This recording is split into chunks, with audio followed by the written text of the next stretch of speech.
মেরাজ শরীফ থেকে যখন আসতেছে সেই পুলসাতের পুলের কাছে আল্লাহ নবী বসে কাঁদতেছে।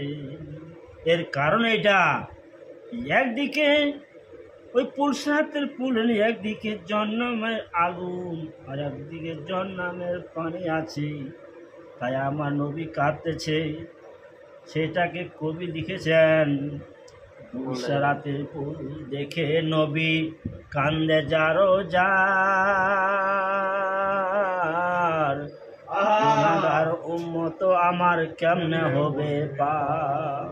আরে ভাই সুবহানাল্লাহ বলি না, সুবহানাল্লাহ। পুলসাতের পুল দেখে নবী কান্দে যারো যার,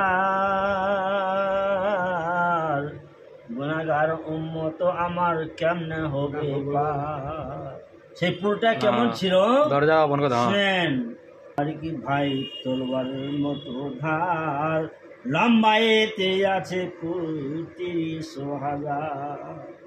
চুলের মতো বাড়ি, আল্লাহ তলোয়ারের মতো ধার, আর ৩০,০০০ বা ৫০,০০০ বছরের রাস্তা আছে। আল্লাহ পাঙ্গা দে। আল্লাহ নবী কাঁদতে আরম্ভ করেছে। পুলসাতের পুল দেখে নবী কান্দে যারো যার, গুনাহগার উম্মত আমার কেমনে হবে পার।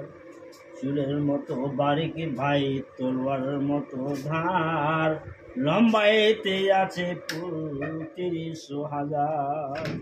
যখন আল্লাহ নবী সেই পুলসাতের পুল দেখিয়া কান্দিতে আরম্ভ করলো, আল্লাহ তাআলা আরশে আযম থেকে নেদা দিতেছে। আল্লাহ তাআলা বলতেছে, কান্দিও না, কান্দিও না ওহে নবী, কান্দিও না,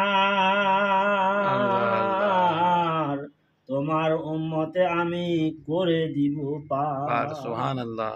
ए नबी, आप क्यों रहे, हम आपके उम्मतों को पार कर देंगे, लेकिन एक शर्त है। क्या शर्त है? ৫ গানা নামাজ পড়বে, ৩০টি রাখবে রোজা, এমনি ভাবে পুল পার করিব না পাইবে বুঝা। যে ব্যক্তি ৫ টাইমে নামাজ পড়বে, রমজান শরীফে ৩০টি রোজা রাখবে, সেই ব্যক্তিকে আমি এইভাবে পুল পার করে দিব যেভাবে আসমান থেকে বিজলি পড়ে। আসসালামু আলাইকুম।